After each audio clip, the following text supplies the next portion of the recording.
Good morning, geeks and gamers. Welcome to the Barbenheimer show because we're going to be talking a lot about that. That might be the first time I've said that on the internet. I can't get away from it. It's everywhere. So we have a lot to talk about. There's a lot to discuss after the weekend box office. And after the fourth biggest domestic weekend box office in history, all time, when you combine everything, crazy, and when you take out the MCU and Star Wars, it's the biggest. Yeah, the biggest. And I think there's a lot to discuss on this. And shockingly enough, me and Ryan, I think we agree like 100% on just the optics here and the lessons that could be learned, which we don't think they will be learned. But I think there's an important discussion to be had about what we've seen this weekend for sure. See everyone in the chat. Hello to all the lovely people in the chat. Look at TJ dropping 10 gifted Geeks and Gamers memberships already. I even thought I had a really good point during Ryan's live stream yesterday. He completely ghosted my comment. He's too big of a deal now. He's too big of a deal. What was it? I said Mission Impossible is basically Titanfall 2. It's fantastic. It's amazing, but the release date basically fucked it, and it's going to ruin it. So I would say that I didn't see it, but I actually, now that you say it, I do remember seeing that. But yeah. Oh man. But yeah, so I think Mission Impossible 7 has basically got Titanfall 2. It is a great film. It really is, and it's going to lose money, and a lot of money. And at least as it stands right now. I think it's a little bit of again, we heard about all this release date stuff. I think that Barbie and Oppenheimer were set before Paramount set this year. They wanted it to open in July. I think it was a mistake, maybe a little bit of hubris from anybody that was involved with Top Gun Maverick, including Tom Cruise, thinking that they could just plop it in there and be fine. But I mean, I that's probably, to this point, it's probably my favorite movie of the year, Mission Impossible, Dead Reckoning. And it's going to lose a significant amount of money. Not as much as, Dial of Destiny, but it's going to lose a lot of money for them. Yeah, it is. It is. Yes, hello, everyone. Welcome into our daily, weekly, monthly, yearly, decadely show, Geeks and Gamers Daily. And yes, I was playing games all weekend, and I had a lot of fun. It was great. But now it's back to the grind. We got Mario Kart tonight. We got Cobra Cast after that. And we got to talk about this crazy ass weekend at the box office. Do you know this, Ryan? Right now, shockingly enough, even to me, right now, as it stands, Oppenheimer is Nolan's highest rated audience film ever. As it stands right now. Highest rated audience on 95%. Rotten Tomatoes. 95%. It went up. It went up, which shocks the hell out of me. I can't believe that. And it's his highest grossing non-Batman film, which is a rated R movie. This is crazy. I felt like normies were going to be completely turned off from this movie. Well, I think it has a lot of interest, and obviously the fact that it's like being so exclusively heavy pushed in IMAX is huge, because IMAX tickets are going for like crazy numbers right now, which really helps it in terms of, even though it's a 3-hour movie, it has all of the premium format screens. So that's a massive help to it in terms of per each person going, you're getting so much money. But yeah, I don't think anyone expected it to be the like 80 million. We were looking at 50, 60 million. Certainly 80 million was crazy. And that's all happening while Barbie is also breaking records. To put it in perspective, Barbie's opening weekend was higher than The Dark Knight Rises opening weekend. That's how big Barbie's opening weekend was. Because a lot of people said, well, word of mouth. Well, a lot of people on our corner of the internet is saying word of mouth's really going to hurt this movie. Well, Sunday, it actually helped. It had good word of mouth. And Sunday, it ended up way overperforming even what they expected it to on Sunday. And it's sitting there now at around $160, $264 million after these final Sunday numbers came in. Well, so go ahead. Go. You're good. No, I was to say, so Bohemian Rhapsody made Oppenheimer made more worldwide than Bohemian Rhapsody. Bohemian Rhapsody did 910 million. I have there's not a chance I think this movie makes $900 million, Oppenheimer, but it opened higher than that.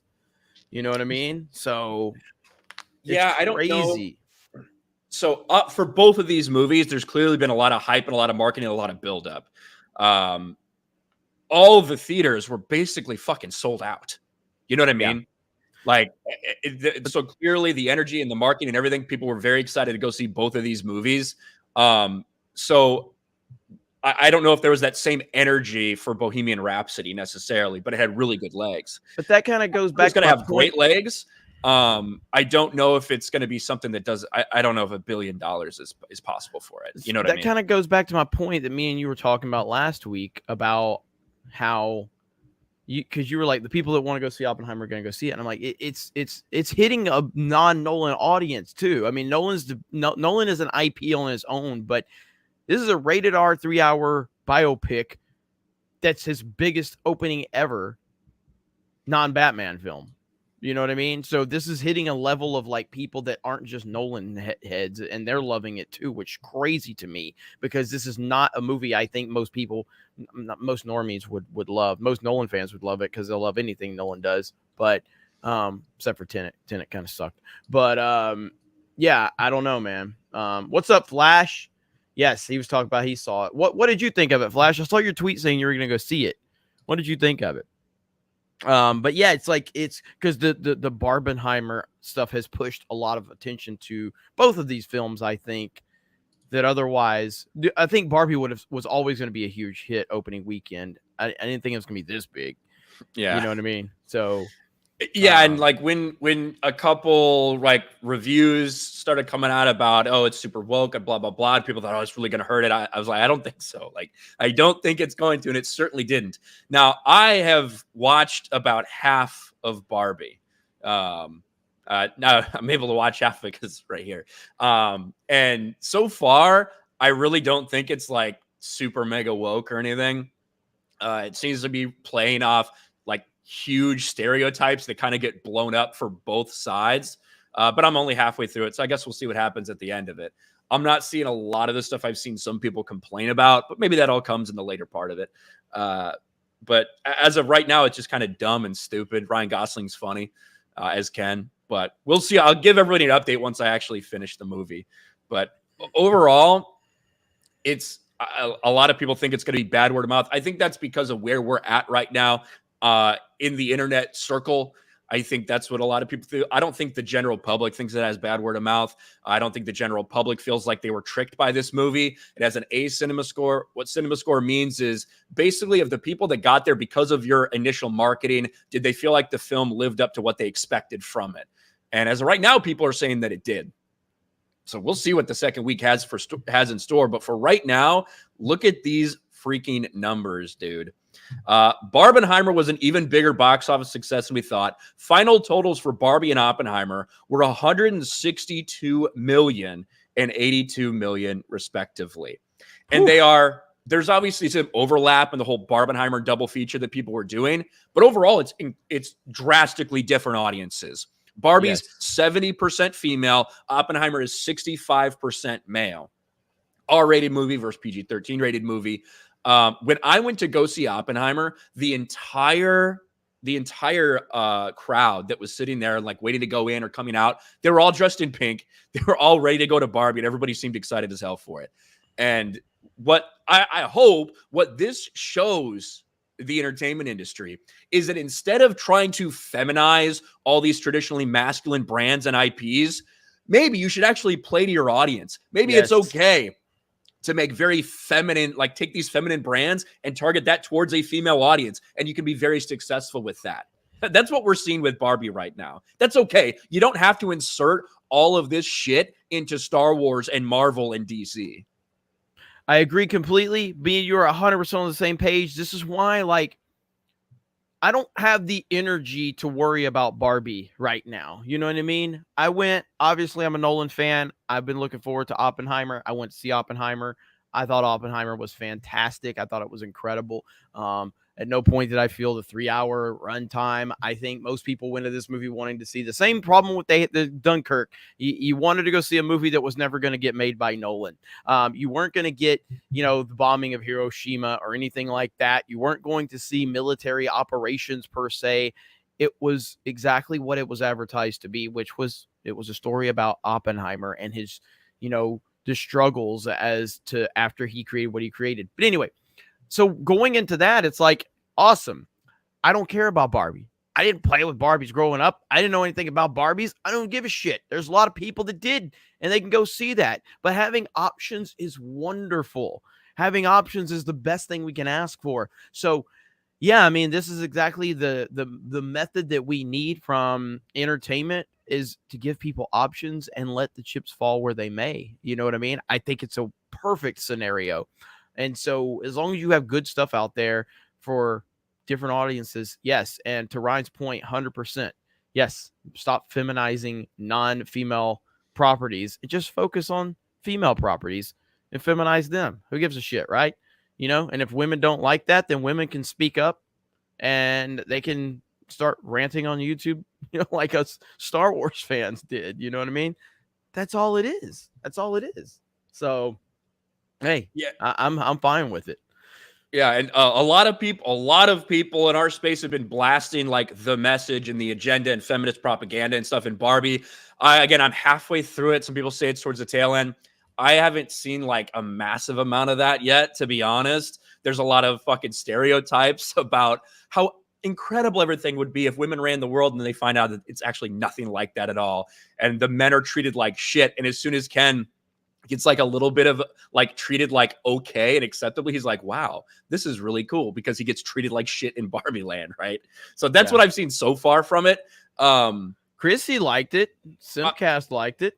A lot of people have liked it. I know that's not popular for some people, but a lot of people have liked it. It's clearly not made for me. It's made for fucking adult women who played with Barbies. That doesn't mean that all of them are going to like it, but that's clearly who it's targeted towards. Yep. Like the opening of it in Barbie land makes me feel like if they made like a G.I. Joe movie for Jeremy, where you got to see all the different toys and action figures and sets and all the different kind of G.I. Joes, like all in this land living together. That's kind of what it felt like. And I'm sure a lot of like, for people who grew up with Barbie, they saw that shit and like, they loved it because they remembered from when they were growing up. The only level of interest I have in this movie now is now the discussion about it, because it's almost like, I think there's a huge lesson to be learned here. Again, like Barbie was never on my radar. It was never going to be on my radar. And now suddenly like it's this big discussion about it. And I don't know, man. I just never found myself like being able to go into a Barbie movie to have a passionate opinion of it one way or the other. It never mattered to me.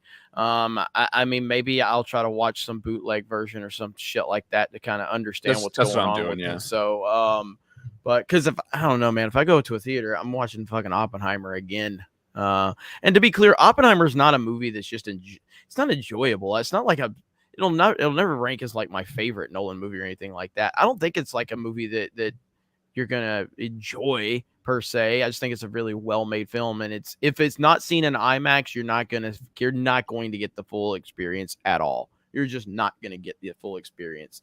But it's a wild situation with both of these, and again, it's a good conversation to be had, And Barbie has made with this update, it's probably somewhere around $340 million globally.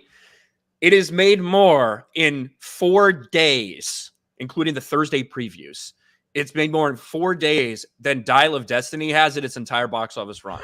It had a bigger opening weekend than anything we've seen this year, other than the Super Mario movie, which had a 5-day opening instead of a 3-day. Like, it's wild to see. Now, I do think domestically, if Mario had opened traditionally with a Thursday preview, we may see it may have had a bigger opening weekend, but had a traditional opening than Barbie did. But you didn't get to count those Thursdays because it didn't open that way. But regardless, it's massively successful. We'll see what the drop is next week for both of these. We'll see what the hold is. I personally think it's still going to be really big. Capacity is an issue because not only do you have these movies coming out, but Mission Impossible is still out in a fuck ton of theaters in a lot of screens. And Sound of Freedom was number 3. And Sound of Freedom was number 3 at the box office on over 3,000 screens. So I think that's probably going to continue trending up. If that's been trending up. I don't know what the drop was. I don't know. It was about a 24%, 25% drop this weekend for Sound of Freedom. Incredible. So it's incredible after a 40% uptick last weekend. Yes. So Sound of Freedom is going to continue to do well. I think you're going to see Dial of Destiny and things like that have been there a while lose a shit ton of screens next week to make more room and more screenings for Barbie and Oppenheimer, because capacity was an issue. When you look through this week, right now, there's a lot of stuff that's already pre-bought and next weekend as well. So I think the holds for both of these movies are going to be impressive. Yeah, I tend to think in the long run, Oppenheimer's going to have longer legs than Barbie, I guess. I think so too. I heard you talking about, like, you don't think Barbie's going to play well overseas as well as domestically. Well, specifically in some places in Asia, yes. Europe, it's doing fucking phenomenal. Like, it's doing incredible in Europe right now. Like, when you look at like the UK box office, it was like one of the biggest like opening weekends of all time in the UK. So it's playing really well in Europe, playing really well here domestically. I think that I guess there's an opening in Japan, I suppose, because I don't think Oppenheimer is going to be there. But in terms of Asia itself, it's not tracking super well. Okay. Yeah, I mean, it's to me, it's a positive thing to have a lot of different or a couple of different options. Plus, you add Sound of Freedom in there, which is doing wonderful, still being ignored by the exact people you would think would be ignoring it, which is 100% bullshit. And it's why they have no credibility right now whatsoever. Like, look at how we're covering Barbie. How are we covering Barbie? As honest as humanly possible. It's a massive success. And I didn't want to go see it because it wasn't made for me. It was never intended for me. I don't even know if I can give a valid feedback on the movie whatsoever. I have no idea how to judge this movie. Margot Robbie's hot. I can tell you that much. That's about all I could probably take away from it. But yeah, I mean, it's but the people that are ignoring Sound of Freedom are cowards. They're fucking cowards. And you know, that's pretty sad to state that you cover movies for a living. That's your job, is to cover movies for a living, yet you're ignoring the success of Sound of Freedom, which is truly incredible. And from what I understand, it's getting international releases. So I don't know if we have any more details on that. A few people have told me about it. I know you'd mentioned it yesterday that you've heard. I saw it. Somebody said it's getting a UK release in August or something. So I haven't seen anything. I could try to look that up now. Yeah. So we got that, and then obviously the Mission Impossible dynamic, and the thing that Mission Impossible didn't have going for it. Here's the problem with Mission Impossible. There was nothing special about Mission Impossible in terms of, it was just, hey, it's Mission Impossible. It's another Mission Impossible. But like, I think Top Gun Maverick would have performed exceptional right now, because it was the first time we've seen Top Gun in X amount of years, and there was a lot of hype around it. You know what I mean? But Mission Impossible Dead Reckoning Part 1, when you have Sound of Freedom, which is doing amazing things, you have the Barbie and Oppenheimer situation, which created a ton of buzz, and Mission Impossible, while arguably probably in terms of just entertainment, probably the best of the four that we're talking about in terms of pure entertainment. Yeah, I agree. But there's no interest in that in terms of, compared to the there's something unique and special about each one of the other three films, that Mission Impossible is just another Mission Impossible. So, yeah, I think Sound of Freedom specifically hurt Mission Impossible a decent amount, to be honest with you. I think when you look at the different movies and the different demographics of people going to see the movies, specifically the ones that are seeing Sound of Freedom are ones that typically come out and overperform for Tom Cruise movies from a demographic standpoint. So I do think that that's hurt him a little bit. Now, if anything's going to hurt it, I hope it's that, to be honest with you, because that's way more important than just another Mission Impossible movie. It's still my favorite movie of the year so far. We'll see what happens through the rest of the year. But when you have a $300 million budget, $290 million budget, and your break-even point is around $900 million, you're setting yourself up for failure, especially when you've never had a Mission Impossible movie that's gotten to that level.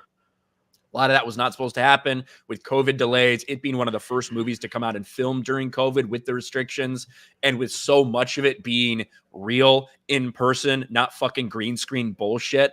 I know that ballooned the budget up for this thing. And that's why instead of 200 million, it's all the way up near 300. But right now, it's looking like Mission Impossible ready for a $670 million global run. And that's significantly short of breaking even. Well, I think we're about to have our version of Oppenheimer in our chat, Ryan. What? Because Mage Demon just showed up. Oh shit. We haven't seen Mage Demon in a long time. Mage Demon says, I don't like the color of this chat community. Uh-oh. I think we know what that means. Mage Demon's getting ready. Mage Demon's getting ready.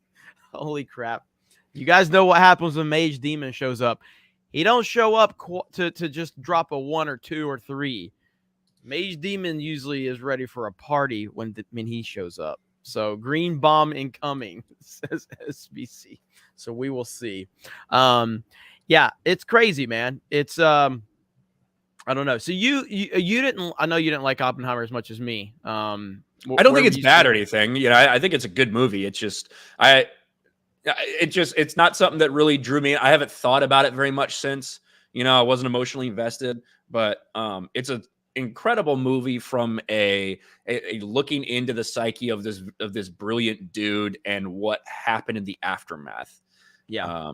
Yeah. The thing that makes the movie, and Mage just dropped 50 gifted memberships. Woo!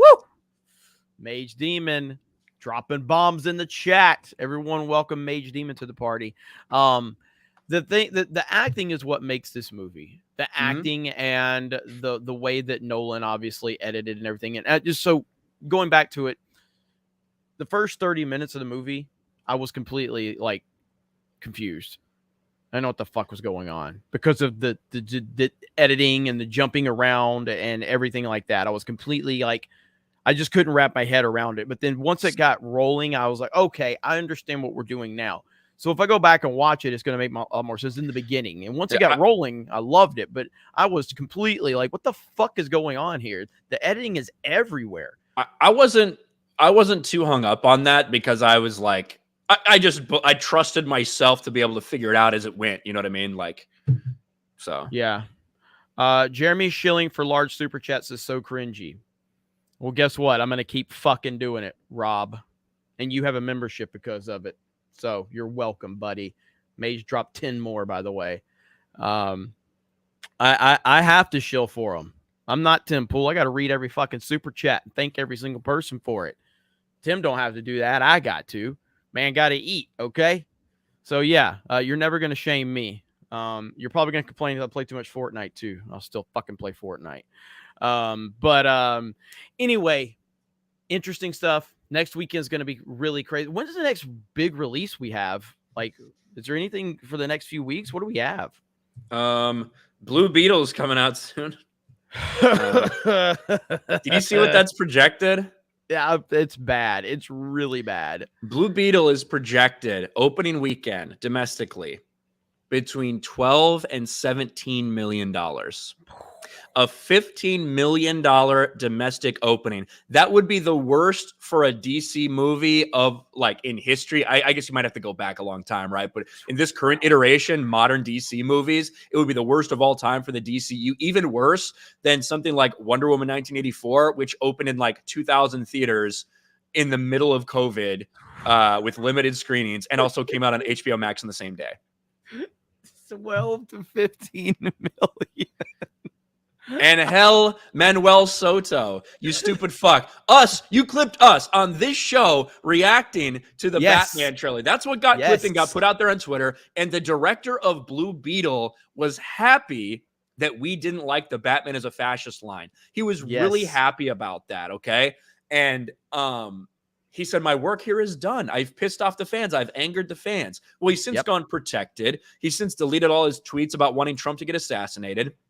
And his movie is going to bomb harder than maybe anything we've seen in the DC universe Fuck you Man, and hell Manuel Soto, you bitch. I love it. I love it. That's what you get. That's what you get right there. You talk shit about, but that's the whole intention is shown right there. Like when your intent is to clip people out on the internet, on YouTube that are criticizing your movie and then celebrate that fans are upset about something, it exposes you for the piece of garbage that you are. And then, of course, I did what I always do. I think you actually did. I can't remember if you did the search for Trump first because I always do it. I can't remember if you did it or Lofty if I did it. Pixels So. did it. Was it Lofty? That's what it was. Lofty found it. Shout out to Lofty Pixels. And so yeah, so I mean, I that's something I always do. Every time I see some person in Hollywood or some prominent figure preaching about tolerance and representation and hate and bigotry and all that, and we should be accepting of other opinions, I just always search their name with Trump, and there's almost always something vile and horrible said about Trump or Trump supporters. Again, you don't have to like Trump. That's fine. My point being is that when you have a severe case of TDS, I like to expose it. Mage is still dropping bombs in the chat. So thank you, Mage Demon. Total, we have like 77 total members. TJ dropped 10. So I think Mage has dropped like 65, I think. 65. There's Matt G dropping a gifted membership. Thank you, Matt G. We got Stephen Wasick for 20. When I went to see Sound of Freedom on Saturday, they ran a commercial for Disneyland before the trailers. Raised my eyebrow like The Rock. Also had to endure a trailer for The Nun 2. Jump scares got me good. Read the fucking room. Ooh. I had an Equalizer trailer before my Sound of Freedom screening. And that Equalizer 3 looks fucking awesome, dude. I have not seen the trailer for that my yet. God, it looks so cool. Denzel, man. Denzel's the man, dude. Denzel's the man. I still, chat, you can join in on this conversation. It's gonna be a lot of opinions in the chat, okay? It's gonna be a lot of opinions. Favorite Denzel Washington movie? Ryan, what's your favorite Denzel movie? Maybe American Gangster. Okay, that one's awesome. I love that movie. Mine's Man on Fire. Man on Fire is Man on Fire. Second half of Man on Fire is Denzel Washington unleashed like never before, bro. It's the greatest thing ever to watch Denzel just go scorched fucking earth at the second half of that movie. So good. I really like Bone Collector. Bone Collector's great. Denzel and Angelina Jolie from like the late 90s or something. Mm-hmm. And Denzel plays like a quadriplegic. But he's like a really smart dude. I fucking love that movie. Yep. Crimson Tide's another one, for obvious reasons. I love Crimson Tide, just name only. But the movie itself is fantastic. You got Gene Hackman and you've got Denzel going head to head, which is arguably some of the best, probably the best acting you'll see. In those tense moments on that submarine, Gene Hackman and Denzel Washington head to head. Classic, bro. Classic stuff. But yeah, Fallen is another one a lot that doesn't get discussed. Have you seen Fallen? I don't know if I've seen that one. Remember the Titans. When I was growing up, I loved Remember the Titans. Yeah. You've got, Ryan, you have to watch Fallen. Holy shit. Okay. Fallen is fantastic. Fallen is incredible. I like Deja Vu. I don't know if you saw that one. I saw that one. I don't remember much about Deja Vu. I may have to rewatch that one. I remember I'm a huge a lot Denzel of fan. I don't know why that one stuck. I don't know if it's a great movie, but it really stuck with me. Like the entire like premise of being able to like look back in time, but only like a certain window. You know what I mean? You only had like so many hours that you could go back and look at things. So they're really like on a tight schedule to try to find things out and figure things out. And, yeah, I like Deja Vu. Yes, Ricochet is incredibly underrated. I don't know if you've seen Ricochet. This is a young Denzel Washington. I don't think so. He plays a cop. Bro, Ricochet. I think that might be the first Denzel movie I ever saw was Ricochet. Ricochet is excellent. Yeah, man. I'd say Denzel's on the short list of greatest actors of all time. No doubt about it. And yeah, The Hurricane is another one. The list just goes on and on, man. Denzel is the GOAT. He is just amazing. But yeah, Man on Fire is the best for me. John Q is another one that's awesome. I think Steph mentioned John Q. Pelican Brief, Virtuosity with him and Russell Crowe. That was young Denzel. Glory. Holy crap. That's a lot. That's a lot. There's a lot of great movies from him.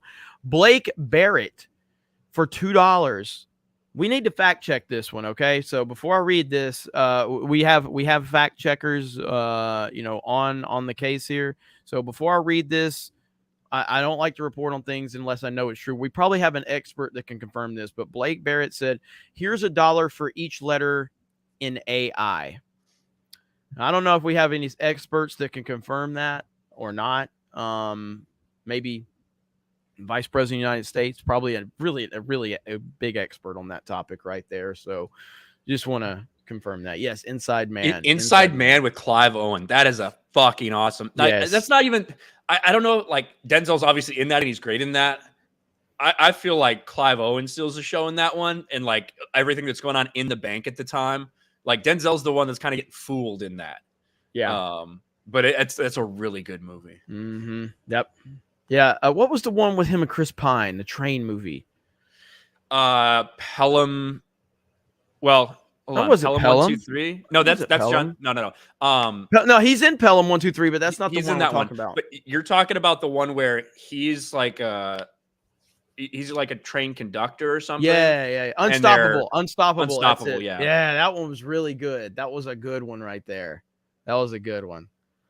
Bro, the chat is just going crazy with Denzel movies. He's been in a million. He's been in so many fucking movies. And he does such a good job. Like, because Denzel's kind of like, I don't know at what point it happened, but like he's obviously for the past 20 years and probably even longer, he's basically can pick his own role. You know what I mean? He can pick whatever role he wants. And he does really well at choosing whatever role he wants to be in. So was that one where he played the plane guy? Flight. I never saw that one. Flight. That was really good. But since I'm not a fan of flying, I tend to not want to watch that one over and over again. Where he's fucking like flying the plane upside down or some shit. So let's see. Of course, Training Day, which is one a lot of people reference for sure.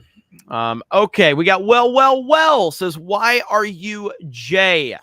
Why are you Jay? Jay Salty Taint. Florence boobs in the movie was really good. It really was.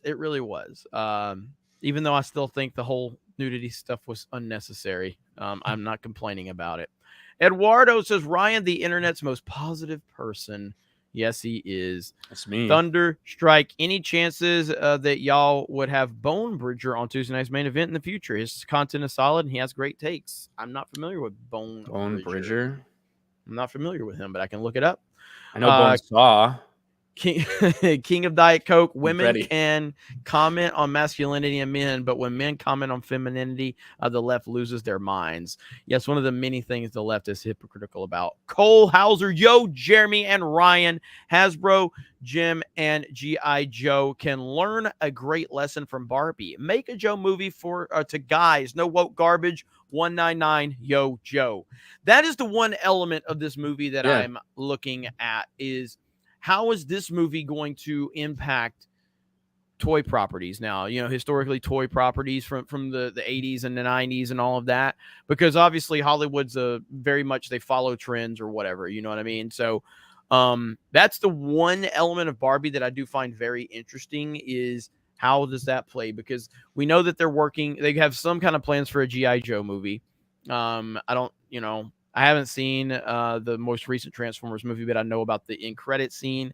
And so you've got this whole thing with, whether it's video game properties, and it seems like video games and video games and toys might be the next kind of trend in Hollywood now. You know what I mean? And how are they going to approach this with G.I. Joe? G.I. Joe can give you some of the, you could do so much with G.I. Joe. You can do so much. I tend to think they're going to fuck it up, but you could do so much with it, man. Well, I mean, this weekend for Hollywood is going to be a big deal. The fourth biggest box office weekend they've ever seen in history. Obviously, we know about inflation, we know about ticket prices, all that. Nonetheless, that's the headline. The fourth biggest weekend they've had in the history of Hollywood. When you combine everything that's out right now, over $300 million at the domestic box office. And the top three movies are not sequels. They're not things like this. They're all original movies. Now, Barbie's obviously part of a big brand, has a lot of brand power behind it. Oppenheimer is a rated R biopic, and Sound of Freedom is a fucking independent movie. Like, so that is probably going to make them look at things and be like, wow, how could we capitalize on this? Now, of course, I think some people are going to learn the wrong things from some of the stuff that's out there. Hopefully there's some good things that come out of it in terms of people realizing, wow, we can actually do original stuff, or we can do stuff that's connected to stuff that hasn't previously been explored and be really, really successful. Mm-hmm. And it's okay to make movies geared towards women and movies geared towards men. That's okay. Yes. You can be successful. You can even launch them on the same fucking day. Yeah. And you can be successful. Yeah, because I mean, competition's a good thing. Competition's a good thing. And this whole Barbenheimer meme. What's funny about this? And I heard this said, and I had to actually look it up to see. I had to confirm if it was true because Ryan's favorite YouTuber, Grace Randolph, mentioned it. And when I heard it, I was like, let me look this up. So apparently, the decision to release Barbie on the same day as Oppenheimer was Warner Brothers basically saying "fuck you" to Nolan. You realize this? So we've heard that ever since it kind of came out. Yeah, and so I looked it up, and it does seem to be the case based on all information we've had. Now that was the previous leadership. Now that they have new leadership, now Warner Brothers is literally like begging Nolan to return, and he's not probably going to return. But if they had new leadership, who knows? But so yeah. Warner Brothers essentially releasing Barbie on this day was to piss off Nolan, but in reality, this turned out to be the best thing for both of these movies. And now, I mean, Oppenheimer's Nolan's biggest opening non-Batman movie ever, and I didn't think anybody saw that coming. So, yeah. Oh no, sorry. You look like so. When you said so, I thought you were going to say something else. So. You look like you were going to talk, so I just shut up. No, I may have opened my mouth a little bit as I was typing something. But no, I wasn't going to say anything. Oh, man. But anyway, good It'd be interesting to see where both of these movies end, right? Like $350 million is basically what Barbie's opening is. Mm-hmm. That's fucking insane. Yep. Like, you're talking about a movie that does have the potential to hit $1 billion now. What's up, Wicked? It's tough to know. What's up, Wicked Virtue? It's tough to know what's going to happen. I think they're both going to have massive weekends. I think that Oppenheimer will have a little bit better of a hold. I still think Barbie's hold is going to be good. And we'll see how things go for sure. Right now, Barbie is approximately double what Oppenheimer is domestically and internationally. 350 million global. I think Oppenheimer is probably around 175, maybe pushing 180 million global. So, yeah. There's Mage Demon dropping 10 more gifted memberships. Mage Demon is not going away. Mage Demon says, I am going to turn the whole chat green. That's Mage Demon's goal today. The Spader says, Campia the other day was saying how Little Mermaid is now profitable after hitting 550 million. It's all coming from a Deadline article that got written after the first week of Little Mermaid, when people are like, it might struggle to make money at the box office, and they put the break even at 550 million. The reason they did that is because there's a couple things they're assuming. They're assuming the lifetime sales of the Blu-rays for Little Mermaid, and they're assuming the $100 million plus that Disney is going to pay itself to put it on its failing streaming service. That's the only way you can get to profitability, is if you add both those things. At the end of the day, it needs to make around $750 million at the box office to break even in theaters. That's not going to happen. It's dead. Yeah, it's not like we're going to come up with fake numbers just because we liked Mission Impossible to tell you it broke even. It's just, at this point in time, it doesn't look like Mission Impossible is going to break even. It just doesn't. It's impossible for it to, basically. So, yeah, and that's just a difference in, us and people that don't want to talk about Sound of Freedom. Now again, it's that number is getting pushed out by the media because one dude wrote about it on Deadline, and That's around the number to break even if you factor in all the lifetime sales and all this assumed shit that could happen in the future. That's its break even number, guys. We promise, even though that's only 150 million more dollars than actually invested into this thing. Mm-hmm. And so then that gets written a couple other places, and people take that as the break even number for granted. Yep. Christian Rocker says Oppenheimer was fantastic. I had no audio issues in IMAX and had never felt the movie was too long. Was engaged from beginning to end. Unfortunately, there was an hour wait for popcorn. Yeah, I mean, that's kind of where I was at. So that's a lot. I mean, that's how busy it was this weekend, bro. You know what? It's true. My fucking drink that I ordered got there like an hour late because it was so busy. And like the stupid fuck brings it to me. I'm like, I've already eaten my food. Like, what the fuck you want me to do? Like, thanks for bringing my drink 30 minutes after you brought me my food. And the waiter just stared at me. Well says, hey, it's big boob energy. I mean, it definitely is big boob energy. So SBZ says, saw Oppenheimer last night near my alma mater. And I kid you not, some of the college kids actually cheered when Einstein showed up to the screen. LOL. Dude, I got to pull that up again. That's still one of the funniest fucking videos ever to me, man. I don't know if it's true or not. It's just a meme. Like, like the way it's like it's an MCU character, dude. It's so good. Hang on. All right. Let me mute that. Why can't I not hear it? That's weird. I can't hear the audio for some reason. There we go. All right, here it is. So this right here, I don't know if it's true or not. I don't know if this is real or not. Here we go. Thing that ever happened in the history of the world. Let's go. I fucking hate this so much.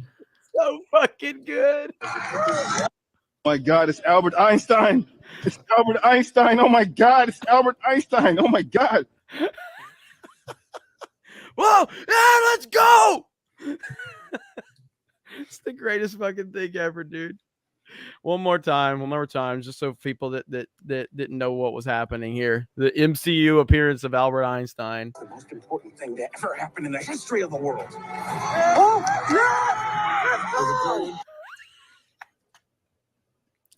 I think it's real, bro. I think it's real. Like, I think that some people are like, let's do this. We got a group of people. Let's get super hyped at a random time when Einstein shows up. And then it's like fucking taking the internet by storm. So people would be part of the meme. That's so great, man. I love it. Good stuff indeed. Jay Salty Taint says, joking aside, Oppenheimer was great. Sound of Freedom is a must see. Yeah, I agree with Bo. Marcus Henry says, I never seen two movies help each other like Barbenheimer meme did. I really do think that helped let's see, both movies on the tandem. I do too. I absolutely agree with that. I agree 100% that it helped both movies. Disco Cobra 450 says, so I guess I'm going to be doing TikTok and PC stuff now. I've gone to the dark side. Nah, but really though, I'm trying to use TikTok to promote my YouTube content. Going to be streaming retro games and current games on my new channel, trying things. Yeah, I mean, from my experience, and again, everybody's experience is different. So, growing other platforms doesn't just not necessarily translate into growing YouTube. You know what I mean? But that's just my experience. And I've grown a lot of channels, obviously, but growing YouTube, like if you focus on YouTube and the YouTube algorithm, I think that's the best method. I think putting time, if your intent is to specifically grow YouTube, I don't think that putting time into other platforms is necessarily the way to go. So for instance, when I share out a meme or when I make a tweet on Twitter, it's going to get a lot more traction versus when I share something. Yeah, when I put out an X or when I upload an X videos.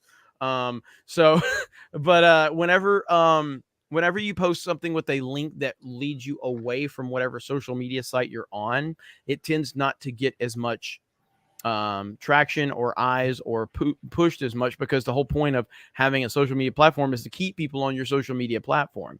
You know what I mean? So that's just my experience, though. Yeah. I X video is that's the best day that they've ever had in the history of their site. It's a popular website. I've never visited that site ever, Ryan. I've never visited that site. X videos, huh? Yeah, never visited that. Never site. heard of I it. know, never heard of it. Never heard of it. A lot of sarcasm there, but yeah. So Twitter is now named X. Let's talk about that really quick, Ryan. Let's talk about that. Actually, before that, hang on. A Marcella says, from 2012 to 2018, I enjoyed an era of superheroes. The MCU was exciting. Marvel Netflix shows were in full swing. The early seasons of Arrow and Flash were pretty decent. I couldn't get enough. Now it's all gone. Sad.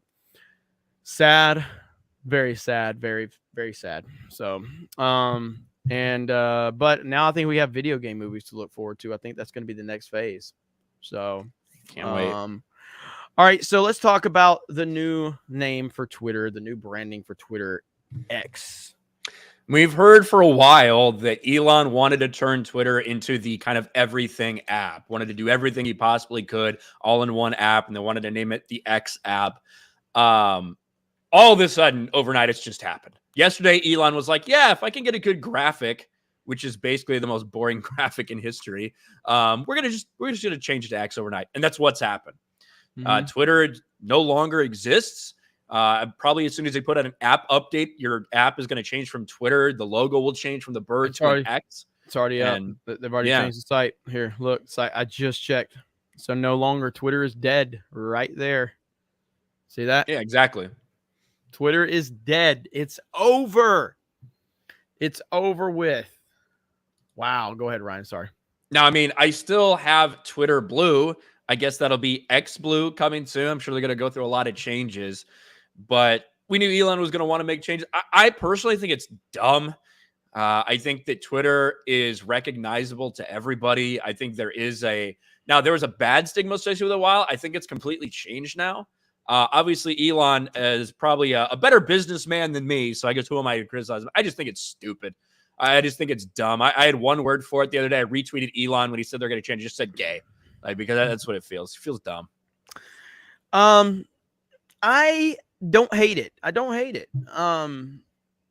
think the X branding is kind of, again, there's a lot of ramifications that goes with that. And again, if you're making a video site, and usually it's Twitter video is what we would call it, and now we're going to call it X video, which again, there's a pretty interesting site, very educational content that kind of has that title for now. And but I hate Twitter in terms of, I've always hated Twitter. I've always despised it. Now, I've loved Twitter since Elon Musk has taken over, but Twitter is historically been like, Twitter is so much smaller than Facebook, Instagram, and so many other you know what I mean? Like there's a lot more discussion on Twitter, but I think to make this site what he wants to make it and turn this into the everything site or the everything app or whatever, I'm fine with it. It's crazy that just like that, Twitter's gone. It's over. It's done. So it's just a snap of a Thanos snap finger, basically, man. That's crazy to me.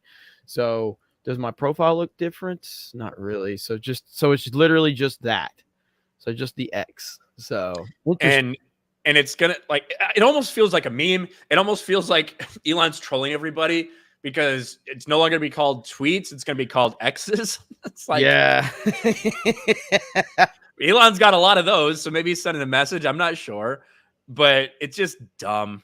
I don't know. I kind of fucking hate it. I don't like when things change in general. I'm not a big fan of change, so I don't like it. I don't like the name. I'm sure everyone will get used to it or whatever, but I feel like he bought it because he wanted to change it into this the entire time, and this was always his plan. It's just how quickly it moved after he joined a random Twitter space while playing a video game. He was joining the Twitter space. Yeah, I think I'm just going to change it tomorrow, and then it happened. Mm-hmm. So I dig it. I like it. I like change in terms of something that I was never a big fan of before. So I just guess that the name Twitter dying and the iconic branding of Twitter being dead brings me a sense of joy. It really does. I'll probably still call it Twitter and I'll probably still call it tweets, but I like that Twitter is dead. Fuck Jack Dorsey. So I guess we will see. We'll see what happens. We are 7 members away from 100 new members on the day. Mage Demon has come in and dropped those bombs, and that is awesome. The Truck Stop Glory Hole says the Simcast girls love the Barbie movie. Yeah, absolutely. Go ahead, Ryan. It reminds me of when they came out and were like, the Facebook company is turning into Meta, and like, you're like, what? But they left Facebook as Facebook. They didn't change Facebook into Meta. They left Facebook as Facebook, but just the overall, they had more stuff going on, right? They merged all these different things. They had all these different things that were under the Meta brand, but they left Facebook as Facebook. Yeah. That's what it feels like to me, where you could have just done this part of the app would have been the Twitter part, But that to me felt completely ridiculous considering Mark Zuckerberg created Facebook into the biggest brand in the world, and then suddenly going to the Meta name and all of that. Like Elon didn't create Twitter. You know what I mean? He bought Twitter. He bought Twitter because it was a shit show. And so the change in the branding makes sense from that perspective. So I personally like, if you go look at all of his other stuff that he's got, I think obviously, who am I to question Elon? And I'm not really questioning him. The man knows what he's doing. The man knows what he's doing. I think in 3 to 5 years, we're going to look back and this whole app is going to be completely different. The branding, the structure, the way it operates. And at the end of the day, what I hope happens is more competition from a content creator standpoint, because independent media is the way of the future. That is the bottom line. Twitter, as it stood prior to Elon purchasing it, was never going to be a competitor for YouTube or anything like that. It just was not even remotely possible. Now it seems like Twitter can be, which now is X, can be a competitor to other big social media platforms, and I think that's a good thing. I think that's a positive thing for people like me and all of you in the chat and everything. So time will tell. I'll never put all of my vested interest into one platform. I'm happy that Kick is out there. I'm happy that Rumble's out there. I'm happy that Twitter is out there. Obviously, I'm happy with YouTube. As long as I have options, and as long as we all have options, I think that's good for everybody. Yeah, fair enough. Hayden for $10. We now talk a lot about bad movies. That's all there is anymore. But what's the worst movie you've ever seen? For me, it's movie 43. The worst movie. That's such a hard thing to kind of conceptualize. The worst movie for me, like on a personal level, is probably Snake Eyes, because it's so fucking horrendously bad for Snake Eyes. And G.I. Joe, it literally is just, it's an abomination beyond belief. I'm sure Dragon Ball fans are going to say like Dragon Ball Evolution. You know what I mean? If you're talking about just a bad, I don't know if I've seen a ton of bad movies outside of like, obviously, Ghostbusters 2016 is pretty bad. I never saw that one. So, never saw that one. Pluto Nash. Holy shit. Pluto Nash. I haven't heard about Pluto Nash in forever. Toy Story 4. I don't hate Toy Story 4. I don't love Toy Story 4. I just don't connect Toy Story 4 to the trilogy at all. But Catwoman is another one. I never saw Catwoman with Halle Berry. I never saw that one. There's a lot. You know what I would probably think is one of the worst movies ever? Probably like Home Alone 3 and 4. I'd fucking hate those if I ever watched them. The seventh Air Bud movie. When buddies go to space. Whatever. Snake Eyes was so bad it made me appreciate Rise of Cobra and Retaliation more. Okay, that's how bad Snake Eyes was for me. So Max Falconridge for $13.99. Glory is GOAT. Denzel, Morgan Freeman, Andre Brower, Matthew Broderick, and Carrie Eels. I'm never gonna say his fucking name. Yeah, Robin Hood. Els. I think it's Els. Els. He's fucking Welsh, isn't he? Probably. SJW should watch it and find out what slavery was all about. Denzel being whipped scene was the epitome of acting. Yeah, they'll never do that. They don't care about reality. They only care about their fake, kind of image of what they think slavery or oppression is. That's just how they are. So, Free Beer Thunder for 20. The best movie ever is Roadhouse. Roadhouse is pretty awesome. Howard the Duck. Holy shit, I haven't heard about Howard the Duck in forever. Heavy Duty Mayo. I haven't heard about that. I haven't thought about Howard the Duck in forever. That's wild. Zinni Biscuit. Saturday, I snuck out in my teal 1940s outfit and hairstyle with all the other women in pink. Loved Oppenheimer. It was my first Nolan film. This your first Nolan film? Zinni Biscuit? Really? Like first time going to see one in the theater or just first time you've ever seen a Nolan film? Holy shit. If that's the case, I got a lot of suggestions for you. That's crazy if that was your first one you've ever seen. So TJ with 5 gifted memberships. Thank you, TJ. The King Darth Davy becomes a channel member. Mage Demon with 5 more gift memberships as well. Look at Realistic Delinquent calling Mage Demon out. Pick up the pace. Chat's still great. I can't believe nobody else has helped Mage Demon. Oh, TJ dropped 5 more, by the way. I did see TJ drop 5 more. Shout out to TJ. Mm-hmm. Marcus Henry for 5. Loved Oppenheimer, by the way. Loved it as a character piece. It was long as fuck, but good. Yeah, it was good. Marcus Henry for 5. From what I hear, Simcast said Barbie's told from a little girl's perspective, where little girls think guys have cooties, which does make sense. It's so again halfway through it. What I've gathered, like to me, it's like this. It's basically making fun of stereotypes, like overblown stereotypes. They're like this idea of this Barbie world where they think everything's good because women are just fucking perfect and women run everything. And they have this little idealized world that makes no sense. That and then you get thrown in the real world and that's not how it is at all. And things wouldn't be that way. And then the roles kind of get reversed for Ken, who nobody cares about Ken. Nobody cares about him. But as soon as he goes into the real world, one person like acknowledges him. And he's like, wow, that felt good. You know what I mean? And so that's where it's at so far, halfway through it. But it doesn't feel like overly like the worst fucking thing in the world to me. It just doesn't. Maybe I'll feel that way by the end. But Bashy Washy's on strike. I don't know why. Bashy, what can I do to correct the problems here? So he's worried about AI. Did we ever get confirmation from an expert if with AI being 2 letters? That's a very like that stuff kind of goes over my head in terms of like you need somebody that's really smart to figure that one out. So I'm just not sure about that one. So I don't know. Joe Musashi for 5 got invited to an advanced screening of Teenage Mutant Ninja Turtles Mutant Mayhem later this week. I know it's going to be trash, but at least I'm going for free. Hey, go check it out. Yeah. Fat Black April O'Neil. Marcus Henry for 5. I also think it's okay if a movie's not marketed towards you or not for you. Everything's not for everybody. I wish brands got that more. Didn't see Barbie.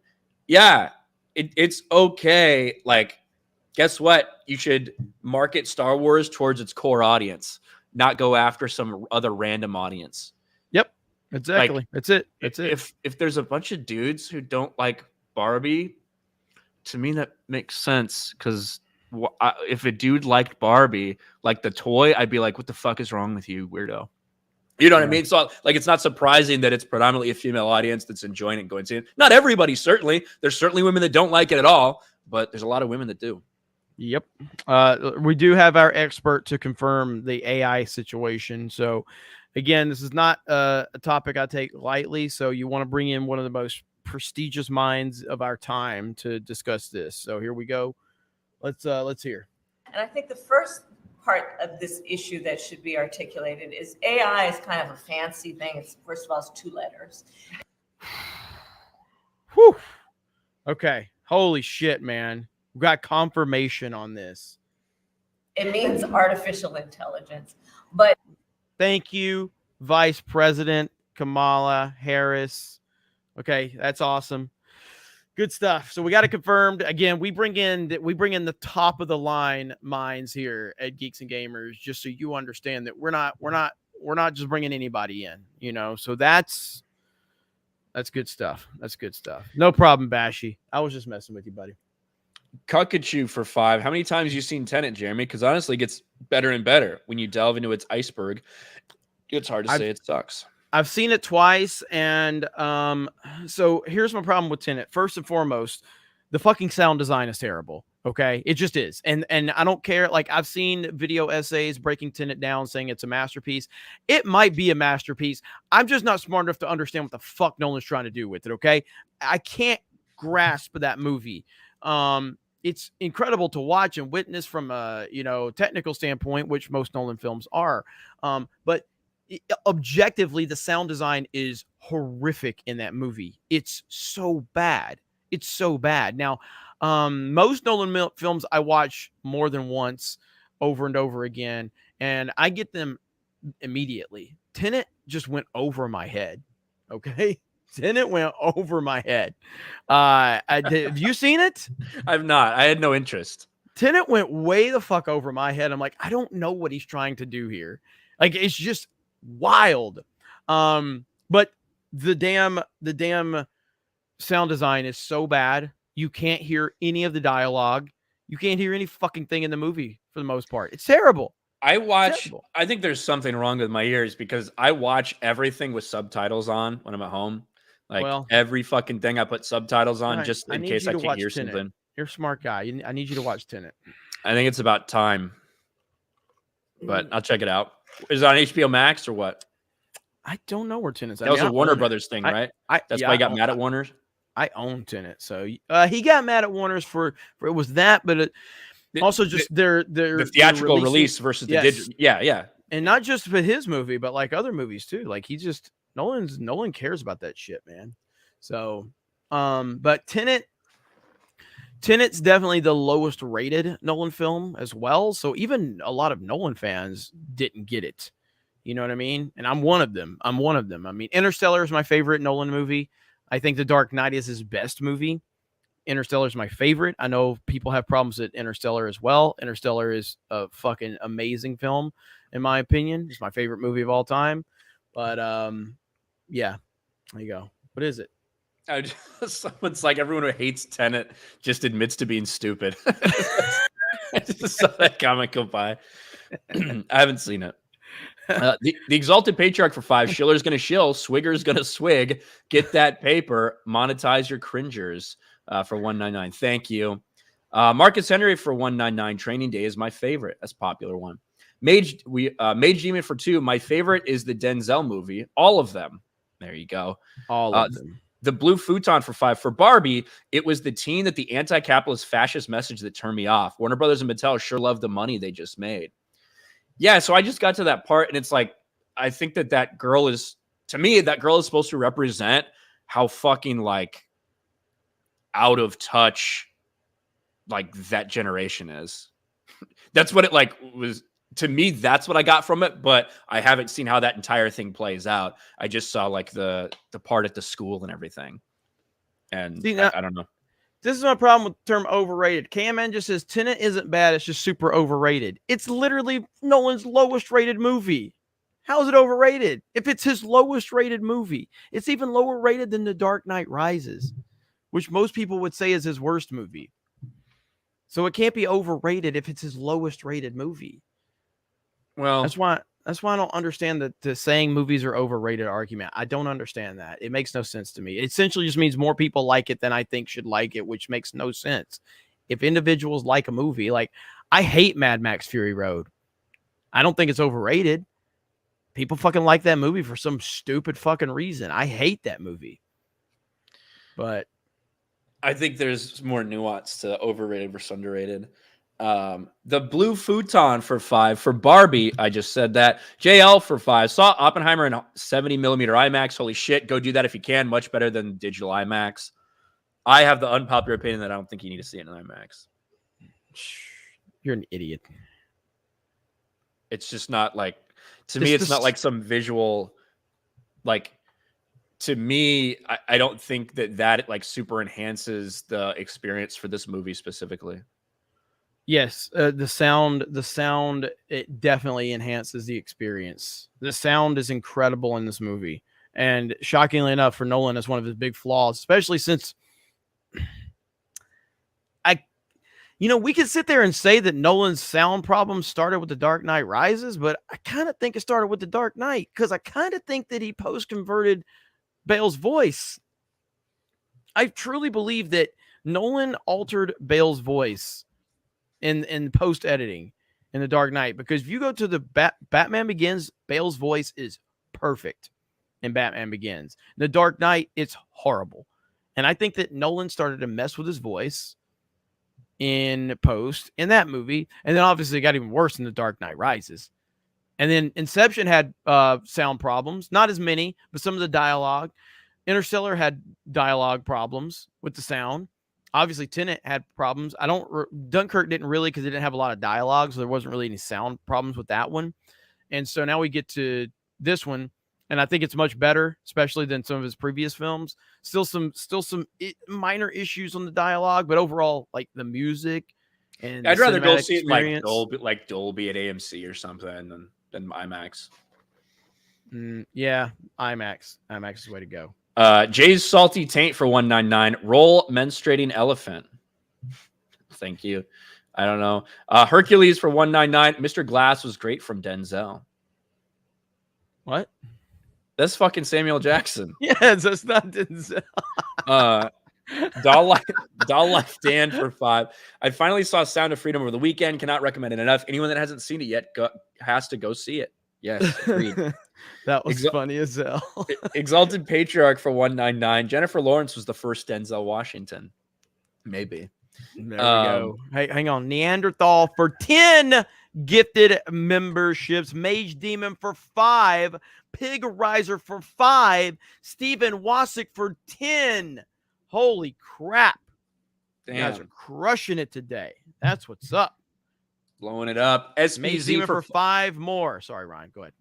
SBZ for 5. If you haven't yet, you should watch the Equalizer 3 trailers. Obvious reference to Man on Fire. Hell yeah. Anyway, Accident Seller for Norwegian 50. Vanessa Redgrave's Max in the first MI Mission Impossible in 96 is a great example of strong female character. A bit underutilized, though. Strong screen presence. I think Mission Impossible franchise is full of awesome female characters. Hey, Accident Seller. You better believe it. Fury Road is fucking garbage. Feminist trash. That's what it is. Bodie. So fucking hate it. Accident Seller for another 20. Ryan Kennel, why did you ghost me on Grindr? I deleted the app. Already found my match. Marcus Henry for 199. Ice cream's so good. I just wanted Jeremy to say it. Can you say it, Jeremy? You want me to do the whole NPC thing? Not gonna happen. I'm not doing that on camera. Accident Seller for 20. A retweet's going to be called Triple X. I don't know. Mage Demon for 5. Ryan, man up and say Professor Oak is the Hitler of Pokemon world. Hail chat, hail the fellowship. Congrats to Jeremy and his sister's 21st child. What? I don't think Professor Oak is Hitler. I think that everyone in the Pokemon world is basically a slave owner. That's what I think.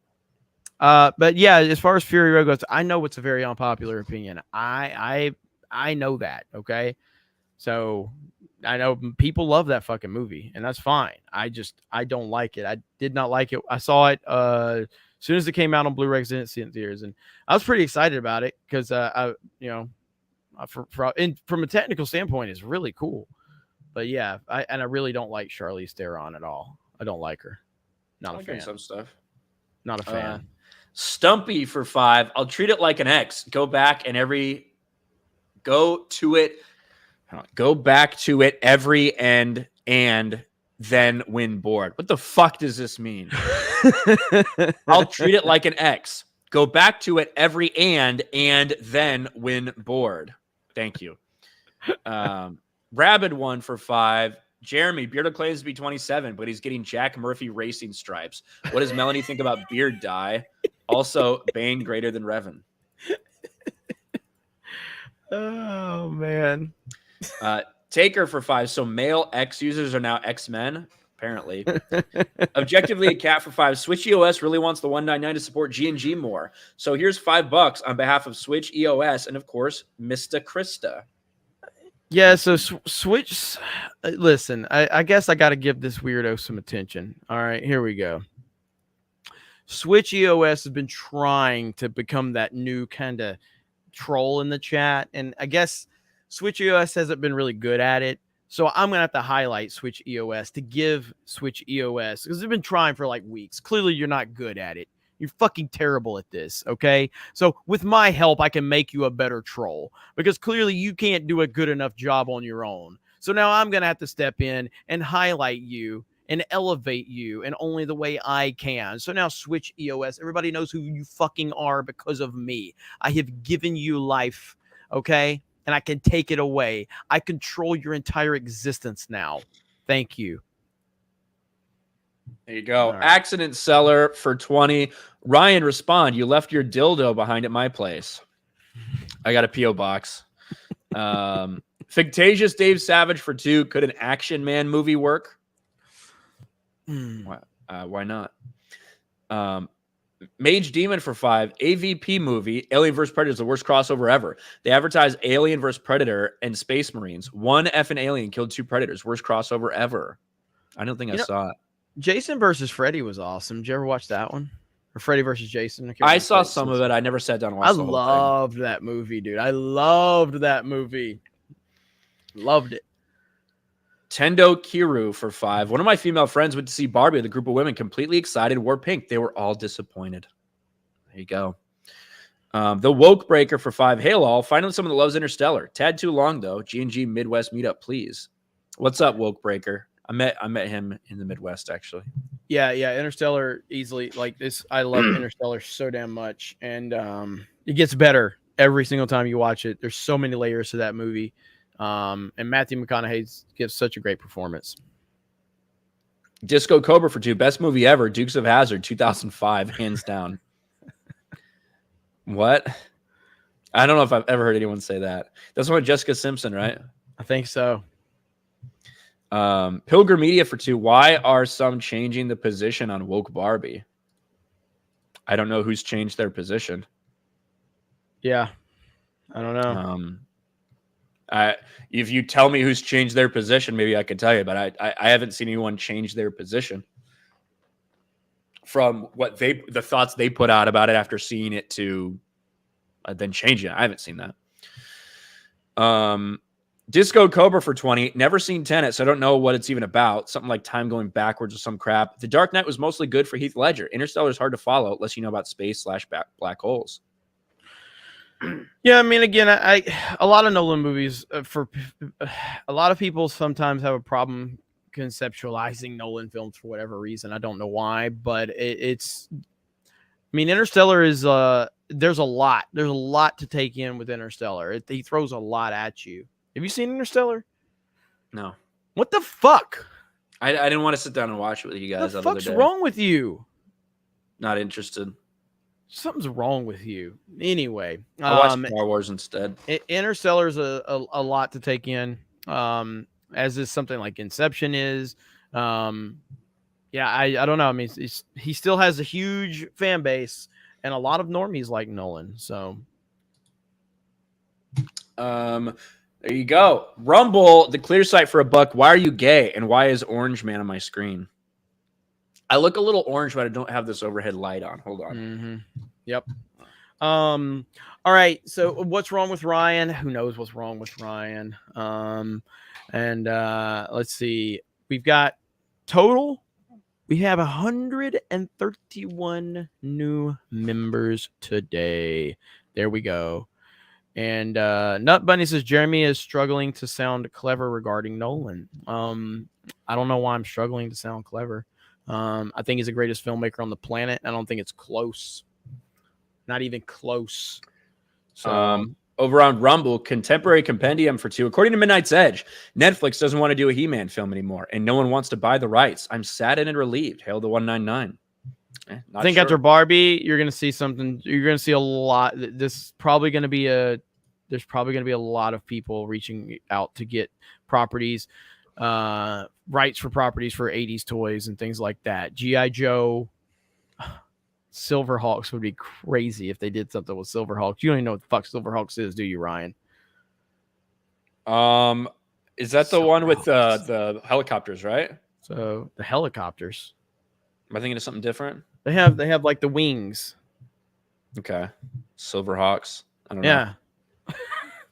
You want to hear the Silverhawks song right now? Not particularly, for sure. Oh my goodness. So like what helicopters though? I just need to know what helicopters first before I tell you. So I don't know. Like when you just said Silverhawks, the image of like an intro screen with like helicopters or something fucking came to my head. I don't know why. Is there another like 80s show that had helicopters like that? Let's see. So let me show you. Hang on. Let me show you. Keep reading some super chats. I'll show you. Hang on.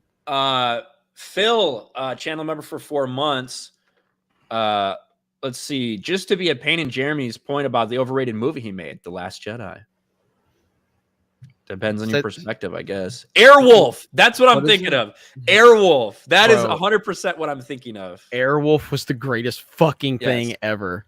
But let's watch the intro for Silverhawks. Are you guys ready to hear the greatest thing you've ever heard? Ever? Here we go. Tally ho! Tally ho! Wings of silver, birds of steel. Silver, arcing metal. This is so badass. Soaring through the highway. Bro. Heavens in their flight. Silver heart, a rainbow in the night.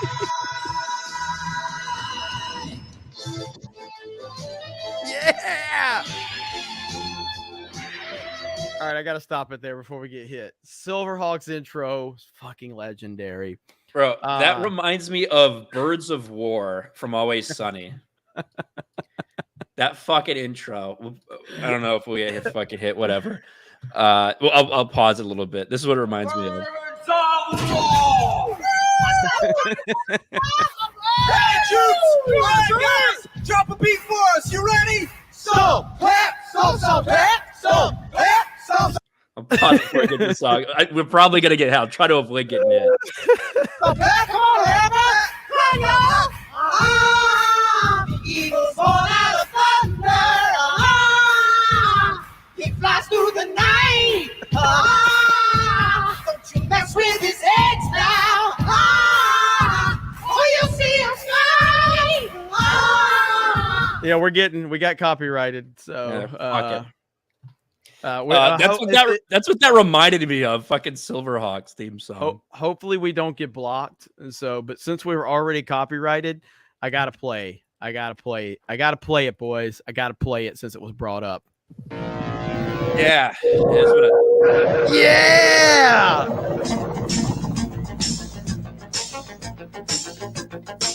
Airwolf, baby.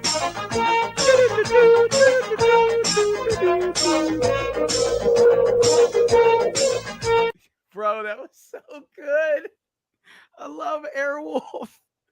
Oh man. Yeah, that when you said Silverhawks for some reason that popped into my head. And that's exactly what I was thinking of though. Airwolf was so fucking cool.